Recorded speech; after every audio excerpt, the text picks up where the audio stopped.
Hi, I wanted to talk to you today about something that I truly love, and it's flow.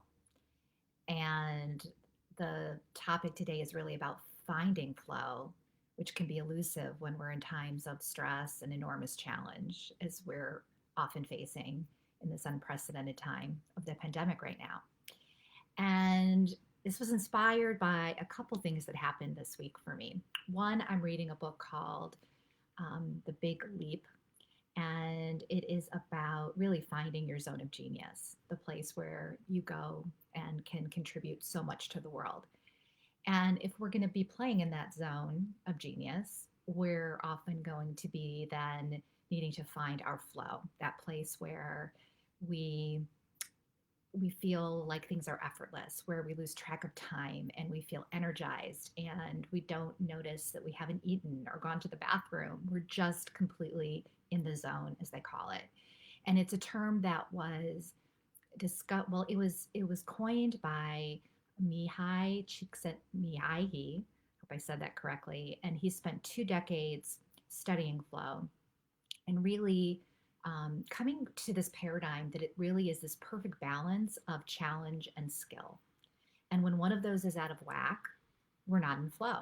So if the challenge is too high, like I had a I had a former colleague who was leading a chain of restaurants, and it was a brick and mortar business. And at the time of the pandemic beginning, they needed to really rewrite their business model to start to deliver a lot of things online and delivery and so forth versus in-house restaurants. And it was a whole new challenge, right? There wasn't a lot of flow going on there. There was a lot of scrambling that needed to happen, a lot of operational things that needed to be done, which made sense, but wasn't necessarily a flow state. On the other hand, the other end um, uh, is boredom, really. So if we're not challenging ourselves enough, or if we find we have too much skill for the challenge at hand, then we find ourselves in a state of boredom. And I actually spoke to a client this week who really finds flow for herself. It really differs by person, how we're wired.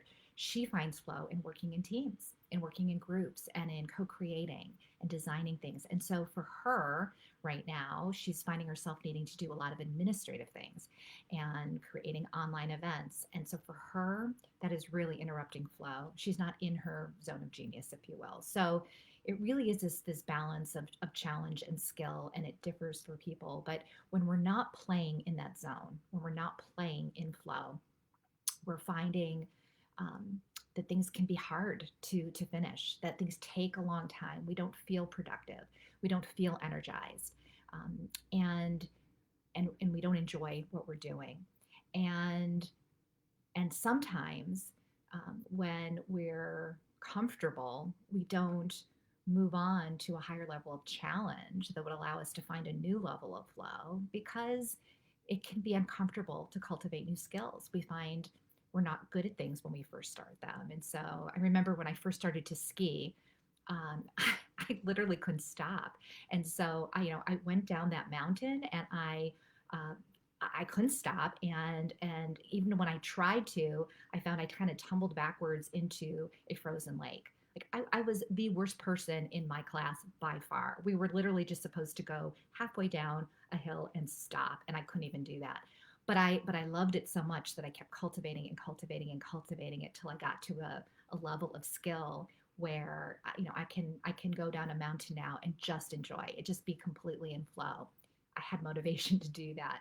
But sometimes if we, I could have easily said to myself, I suck at this, and walked away and said, I can find other ways to enjoy myself, right? And so sometimes it really is tapping into our inner wisdom, our inner passion to find, what do we really have the fire to do, and then to really bring ourselves to the realization that we can do it and that we can have the resilience to keep showing up until we do get to that point where flow can happen.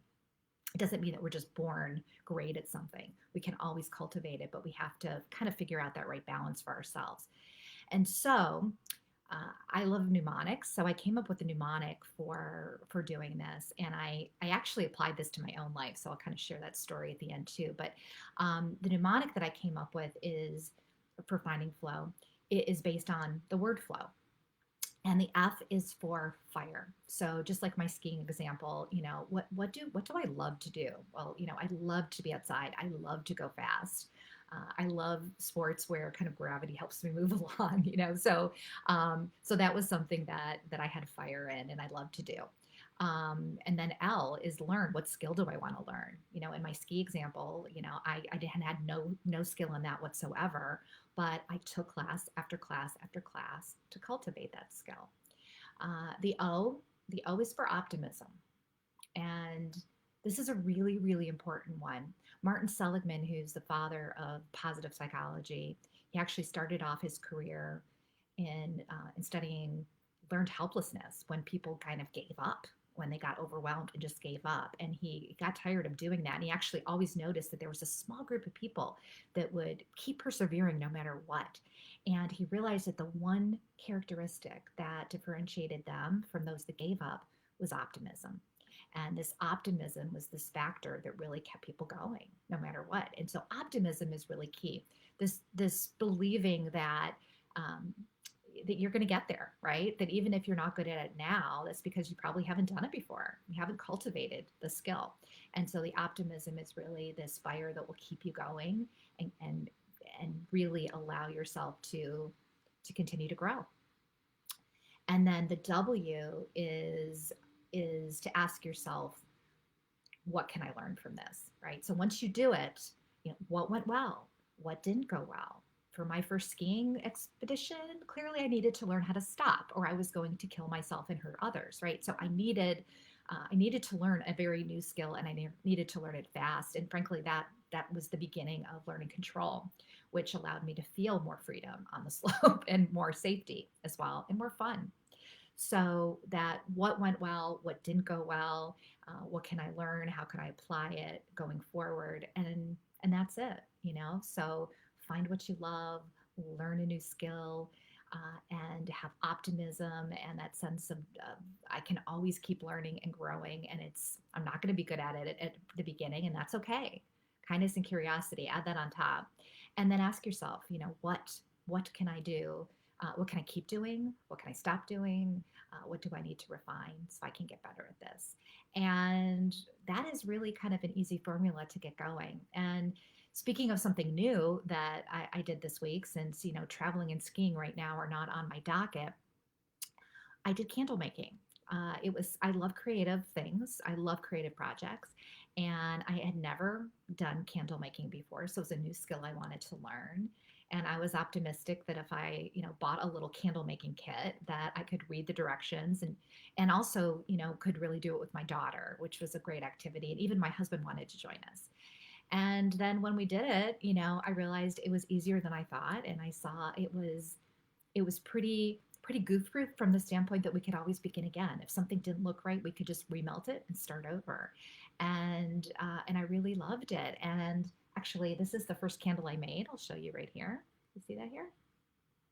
Not very good at holding this up, but I made a 3-wick candle using this vessel, and I love it. It's terrific. And there is a big hole in the middle, which I didn't anticipate, but I will figure out how to do that better for next time.